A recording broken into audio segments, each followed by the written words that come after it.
Faute de se faire entendre par les responsables politiques de la plupart des pays du monde, les experts scientifiques multiplient les alertes et les scénarios catastrophes à propos du réchauffement de la Terre. Dans les décennies à venir, les catastrophes naturelles pourraient être de plus en plus importantes. Commentaire Agnès Monteux avec Hélène Bering. Moins 50 degrés en Mongolie depuis plus de 4 mois. 1 million d'animaux sont morts de froid et 300 000 Mongols risquent la famine. Dans d'autres régions, notamment en Afrique, c'est la sécheresse qui menace les populations, des sécheresses qui se multiplieront au cours du XXIe siècle. Le climat change de plus en plus brutalement.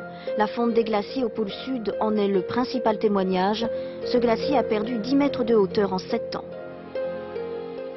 Les experts internationaux scrutent le climat depuis 10 ans. Ils prévoient une augmentation de 2 à 6 degrés d'ici un siècle, avec des conséquences à venir extrêmes. Multiplication des tempêtes et des ouragans, et surtout augmentation des inondations en Afrique et en Asie. Les pays les moins développés souffriront le plus du réchauffement climatique. Depuis 10 ans, les conférences se multiplient. Quelques décisions pour limiter les gaz à effet de serre ont été prises à Kyoto, au Japon, mais encore faudrait-il qu'elles soient appliquées. Pour l'instant, tout le monde cherche à faire comment il pourrait faire pour essayer en pratique de ne pas tenir les engagements qu'il a pris à Kyoto.